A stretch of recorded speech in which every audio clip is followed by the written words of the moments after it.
तो आज का जो हमारा टॉपिक है वो है ट्रेस विड्थ। ठीक है। क्योंकि अब जो हमारी क्लासेस जो पावर इंटीग्रेशन में है, पावर इंटीग्रेशन के हिसाब से कि आपने पावर को कैसे इंटीग्रेट करना है अपने डिज़ाइन में। सबसे पहले हम जितने भी ट्रेसेस हैं ये सारे रिमूव करते हैं।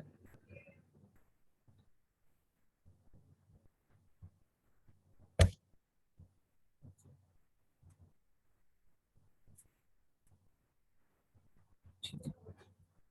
अब देखें, ट्रेस विड्थ आप किससे कैलकुलेट करते हैं? ट्रेस विड्थ में सबसे मेन चीज़ होती है आपके करंट, जो कि हम शुरू से बात करते हैं कि उसमें से जो इतना करंट पास होगा हमने उसी हिसाब से उसको करना है। सो लेट्स सपोज अभी के लिए हम इसे इस पार्ट को हटा देते हैं ताकि हमें कैलकुलेशन में मेजरमेंट में थोड़ी आसानी हो।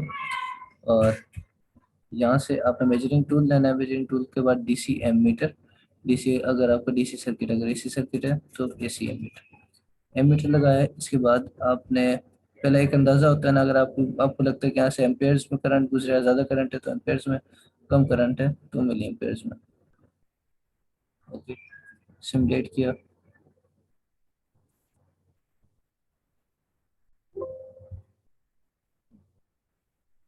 तो हमें यहाँ पे शो हो रहा है 2.59, यानी कि 3 मिली एम्पेयर करंट यहाँ से पास हो रहा है। तो हमारी जो ये वाली जो नोड है, इस नोड को हम नाम दे देते हैं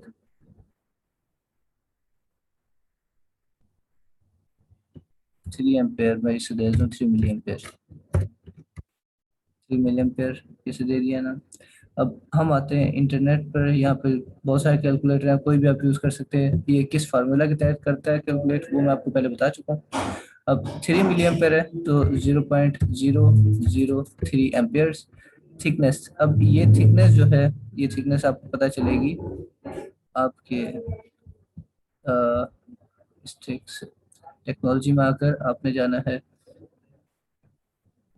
सॉरी, गलत है। पीसीबी, पीसीबी में आकर टेक्नोलॉजी, टेक्नोलॉजी के बाद अपना ना लेयर स्टैकअप। अब स्टैकअप में आपको यहाँ पे थिकनेस आपकी आ गई है हर लेयर की। अब ये ट्रेस अगर आप टॉप कॉपर पर बना रहे हैं तो टॉप कॉपर की थिकनेस कितनी है? टॉप कॉपर की थिकनेस आपके पास 0.018 मिलीमीटर। ठीक है, 0.018 मिलीमीटर, 0.018 मिलीमीटर, ये आपके पास आ गया। अब आप यहाँ से देखिए कि आप टेम्परेचर राइज कितना कर सकते हैं, मतलब कितना आप एक जो है बर्दाश्त कर सकते हैं आपका पीसीबी, आपके कंपोनेंट्स। तो लेट्स सपोज 25 डिग्री तो वैसे भी होता है, तो टेम्परेचर राइज हम इसमें डाल देते हैं 30 के। 30 डिग्री तक जो ये होल्ड कर सकता है। ट्रेस लेंथ, लेंथ कितनी है? अब लेट्स सपोज लेंथ जो है आपकी वीसीसी कहाँ पर है, बैटरी। आपकी जो ये वाली नोड है, ये नोड आपकी आ रही है आईसी पिन नंबर 8 और 4 से। आईसी पिन नंबर 8 और 4, ये वाली, ये जो है आपकी वो वाली नोड है, यहाँ से करंट वो पास होगा। अब आपने क्या करना है, यहाँ से लेंथ आपने देख ली है, आपके ट्रेस की लेंथ कितनी है। सो एक ट्रेस बनाते हैं। एक ट्रेस आया और हमने यहाँ पे इसे कनेक्ट कर दिया। अब 3 मिली एम्पेयर इसमें से करंट पास होगा, जो कि मैंने इसे नाम दिया था।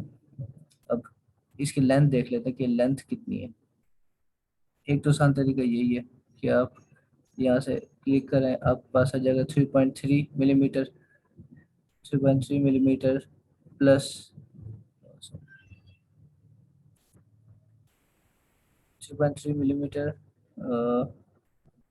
क्या है, 75 मिलीमीटर आई थिंक। सो ये 6.7 मिलीमीटर, ये तकरीबन, अगर हम इसे कैलकुलेट करें तो ये तकरीबन 15 मिलीमीटर बन रहा है। तो हम यहाँ पे इसे लेंथ इसकी डाल देंगे, ट्रेस लेंथ 15 मिलीमीटर। 15 मिलीमीटर आ गया। अब ये आपके पास सारे रिजल्ट्स हैं जो आपको चाहिए।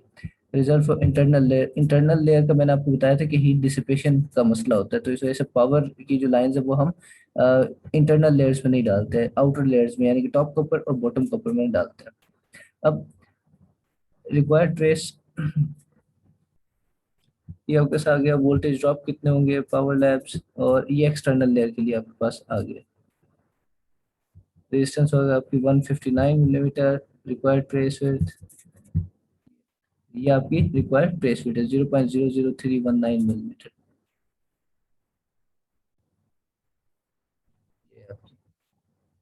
ये ट्रेस विड्थ आपको चाहिए। अब देखिए आप ये देख सकते हैं कि ये बहुत कम है ट्रेस विड्थ। इसकी वजह क्या है? क्योंकि 3 मिलियन पर बहुत कम करंट होता है, इससे बाखबर है बिल्कुल, इंजीनियरिंग के स्टूडेंट है। 3 मिलियन पर बहुत कम करंट होता है, तो इसके लिए ना आपने क्या करना है, सिंपली जैसे ही आप इस पर क्लिक करते हैं आपके पास आ गया। T4 इसी तरह के ट्रेसेस के लिए होता है, सॉरी T4 नहीं, सिग्नल आप यूज कर सकते हैं या फिर कोई भी इनमें से आप सिलेक्ट करके कर सकते हैं। यहाँ पर आए, यहाँ पर, और ये आपके पास आ गया। इस तरह से आपने डिफरेंट जो आपके पास है इसकी देखिए, इसकी विड्थ कम है,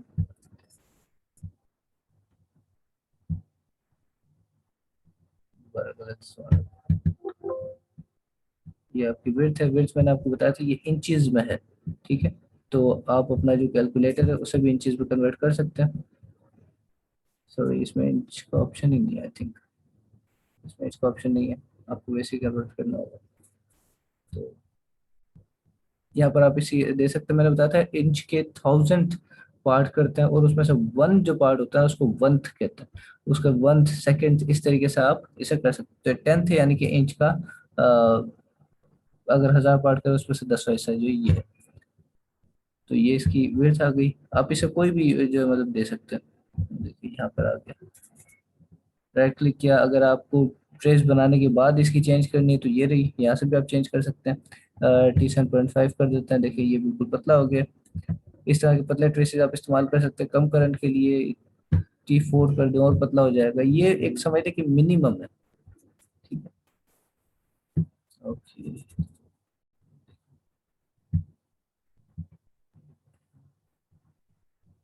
इसी तरह से आपने जितने भी नोड्स हैं उन सब के, जितने भी नोड्स हैं यहाँ पर देखें, ये जितने भी नोड्स हैं उसी तरह से आपने लगाकर और देख लेना है। अब ग्राउंड का मैंने आपको बताया था कि करंट जो है सबसे ज्यादा होता है इसके, एक तो आपकी मेन वायर और ग्राउंड, इन दोनों का करंट हमेशा सेम होता है।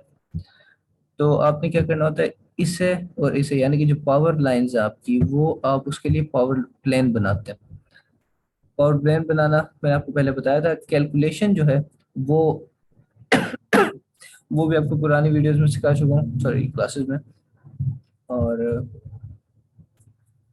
सजेशन यही है कि आप इस तरह का कोई कैलकुलेटर इस्तेमाल करें, क्यों? क्योंकि इनके साथ ही सारी आपको डिटेल्स दे देते हैं यहाँ पर ना। और अ, जो भी आप क्वेरीज है वो आमतौर पे यहाँ से हो जाती है। क्वेश्चन जैसे what does temperature rise mean and how does it apply, ये मैं आपकी इंट्रोडक्टरी जो थ्योरी वाली क्लासेस थी उसमें समझा चुका हूँ। उसके बाद विड्थ ये दिखा देते हैं कि विड्थ जो है मिल्स में वो क्या होती है, एरिया डिवाइडेड बाय थिकनेस। तो आपके पास यहाँ पर ये आ चुका है। एक्सटर्नल लेयर पे हम काम कर रहे हैं, तो ये बता रहे हैं कि मिनिमम जो है ना, अगर आप 30 डिग्री तक का टेम्परेचर राइज बर्दाश्त कर सकते हैं, होल्ड कर सकते हैं, तो आप जो है ये काफ़ी है आपके लिए, यानी कि इससे कम मत करना। अगर इससे कम किया तो आपका टेम्परेचर राइज बढ़ जाएगा और रेजिस्टेंस भी आपकी बढ़ जाएगी।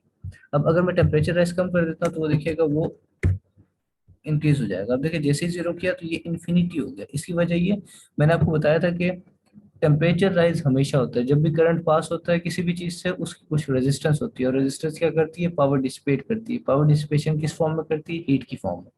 तो उस हीट की वजह से टेम्परेचर राइज होता है। तो टेम्परेचर राइज लेट्स सपोज मैं 5 डिग्री तक का होल्ड कर सकता हूँ। अब देखिए ये बहुत पहले वाले से बहुत बड़ी वैल्यू है, तकरीबन 2 डेसिमल्स आगे आ चुकी है। ओके,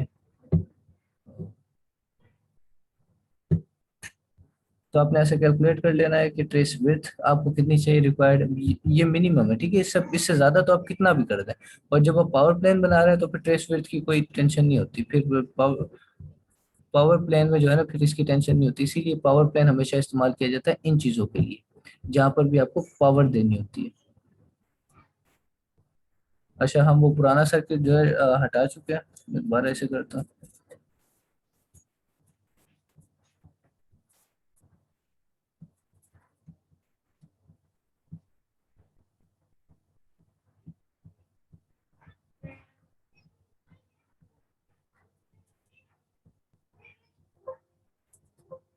ठीक है। अच्छा, अब जैसे पुराना जो सर्किट था जो पहले था उसमें 220 वोल्ट एसी का इनपुट था, उससे ज्यादा करंट पास होता है। उन जैसे पावर्स के लिए आप इस्तेमाल करते हैं पावर प्लेन।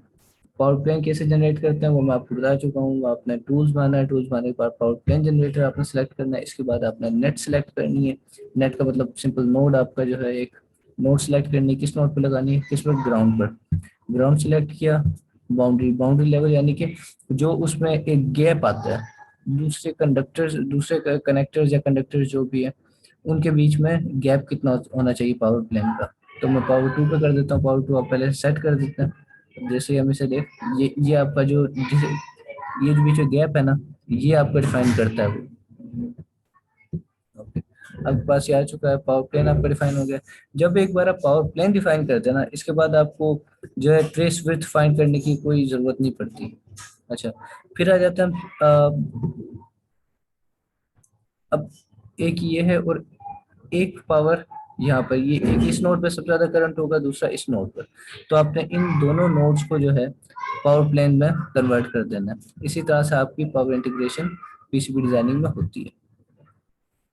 पावर प्लेन्स बना देनी है। और अगर आप पावर प्लेन नहीं बनाना चाहते तो फिर आपने इसी के कैलकुलेटर में आना है। ये कैलकुलेटर में सारी वैल्यूज पुट करनी है, करंट कितना फ्लो हो रहा है और थिकनेस उसकी आपकी लेयर की कितनी है। और उससे फिर आपको जहाँ पर ये वैल्यू दे, इस वैल्यू के हिसाब से या इस वैल्यू से ज़्यादा थिकनेस का, इससे ज़्यादा विड्थ का जो है आपने ट्रेस बना देना है। लेकिन एक बात हमेशा याद रखिएगा कि पावर प्लान में सबसे कम लॉसेज होते हैं। अच्छा, इसके बाद फिर आप इंटरनल लेयर्स होती हैं, इंटरनल लेयर्स पर आप सिग्नल्स कर सकते हैं। इंटरनल लेयर कैसे लगाते हैं, टेक्नोलॉजी, टेक्नोलॉजी पर आकर आपने सेट लेयर स्टैक, आप सेट लेयर स्टैक में विजर्ड। इसके बाद आपने कॉपर लेयर आपने सेलेक्ट करनी है, मैं फोर कर लेता हूँ। ओके, और ये हो गया। यहाँ से कनेक्टर सेलेक्ट किया, आपने सेलेक्ट करना है इसका। अब लेयर, लेयर कौन सी, let's suppose inner one select कर लेता हूँ।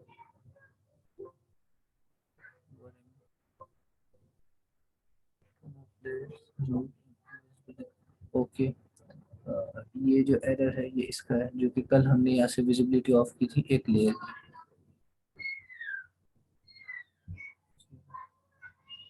ये आपके पास आ गई, ये इंटरनल लेयर है। अब ये डिफॉल्ट ट्रेस है जो मैंने डिफॉल्ट सेट किया हुआ है। ये सब जो है ये आप सेट कर सकते हैं यहाँ से।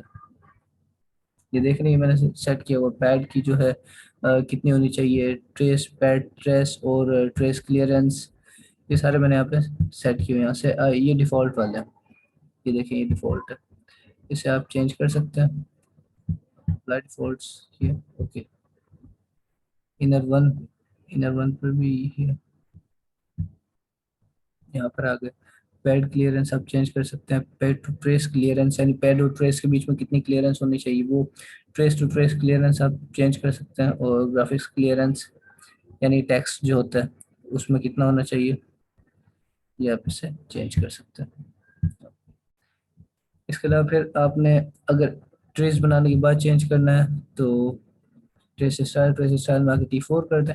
क्यों, क्योंकि अगर यहाँ से करंट नहीं जा रहा, ये कोई डिजिटल पीसीबी डिजिटल सर्किट है, तो उसमें सिर्फ सिग्नल्स जाते हैं। और वो सिग्नल्स क्या होते हैं, वो सिग्नल्स आपके जो है, वो सिग्नल्स आपके जो इतना ज्यादा करंट फ्लो नहीं करते, उसमें कुछ माइक्रो एम्पेयर्स फ्लो हो रहे होता है। और वो आपके इस ट्रेस में से भी बासानी फ्लो हो जाएंगे। तो इस वजह से जो है ट्रेसेस आपने देखना है कि आपका जो नोड है वो किस टाइप की है, उसमें से जो करंट पास हो रहा है वो किस टाइप का है। अगर ज्यादा हाई है तो आप ट्रेसेस इस्तेमाल करें। अब जैसे फर्ज करें बहुत ज्यादा हाई है आपका करंट ना, आप बहुत ज्यादा हाई, तो ये देखें इतना बड़ा भी आप बना सकते हैं, लेकिन इतना बड़े की जरूरत नहीं पड़ती। जब इतना बड़े की नौबत पड़े तो आपने पावर प्लान बना लेना है या फिर पावर जोन टूल इस्तेमाल करना है और आसानी से उसे जो है यहाँ पर एक पावर प्लान बना लेना है, पावर जोन बना लेना है। ठीक, यहाँ पर है, ये हमने यहाँ पे इसको जोड़ दिया। T50 देखा, यानी कि आप बहुत बड़े बड़े भी इससे जो है ये बना सकते हैं ट्रेसेस। फिर एक बार दोबारा ये दोहरा दूं कि जब भी पावर की बात आ जाए तो आपने या तो टॉप कॉपर लेयर को इस्तेमाल करना है या बॉटम कॉपर लेयर को। क्यों? क्योंकि हीट डिसिपेशन बहुत ज़रूरी होती है। अगर आप हीट डिसिपेट नहीं करेंगे तो आपकी रेजिस्टेंस इंक्रीज होती रहेगी आपके पीसीबी बोर्ड में, जो कि बिल्कुल भी अच्छी बात नहीं है। क्यों? क्योंकि इससे बहुत ज़्यादा फिर मसाइल आ जाते हैं, आपकी वैल्यूज़ में बहुत ज़्यादा चेंजेस आ जाती हैं। और हमारी हमेशा कोशिश होती है जब भी कोई चीज़ डिज़ाइन करते हैं तो हमारी कोशिश होती है कि इसे आइडियल जो कंडीशंस है इसे उसके करीब तक रखा जाए, ताकि हमारी कैलकुलेशंस आसान हो सकें और जो हम कैलकुलेशन।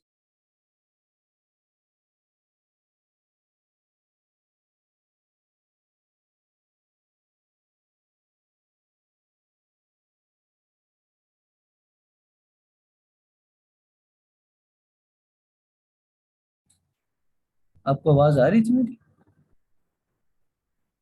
जी आपकी आवाज आ रही है मुझे। ठीक है, ठीक है।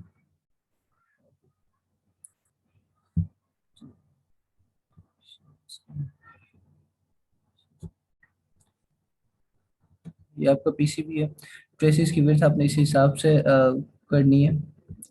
ये जो टी है, ये देखें,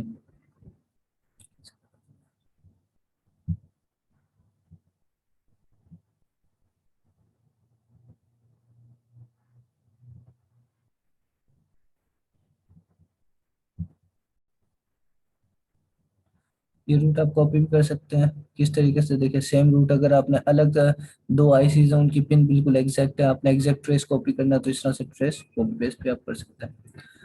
सिंपली राइट क्लिक करें, राइट क्लिक करें किसी भी चीज़ पे तो उसकी जितने भी ऑप्शन है वो आपके सामने आ जाएंगे। अच्छा, इसमें आप टारगेट लेंथ भी इनपुट कर सकते हैं। अच्छा, और आपके जितने भी ये ट्रेसेस ये पिन टू पिन होंगे जब ये आपका काम करेगा।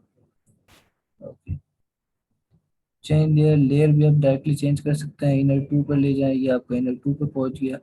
ये देखें कलर चेंज हो गया, यानी कि ये दूसरी लेयर पर पहुंच चुका है। फिर ट्रिम टू वायर्स और trim to current layer, trim to single segment, trim to man.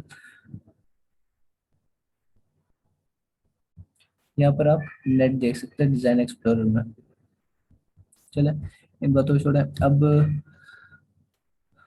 हमने जो ट्रेस विड्थ के बारे में पढ़ लिया कि हमने ट्रेस विड्थ किस तरह से मेजर करनी है और उसको अप्लाई कैसे करना है हमारे पीसीबी पे।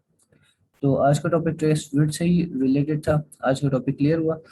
अब कल जो हमने पढ़ना है वो ये पढ़ना है कि ट्रेस विड्थ के अलावा हीट बहुत मैटर करती है, तो आपने कंपोनेंट्स कैसे प्लेस करने हैं उसी हिसाब से।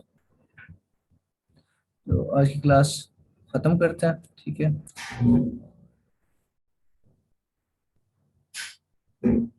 अगर आपका कोई क्वेश्चन है तो आप पूछ लें। नहीं, ये आप अपलोड कर देगा, मैं फिर देख लूंगा। चलो ठीक है, ओके। ठीक है। ओके, खुदा हाफिज़। ओके, खुदा हाफिज।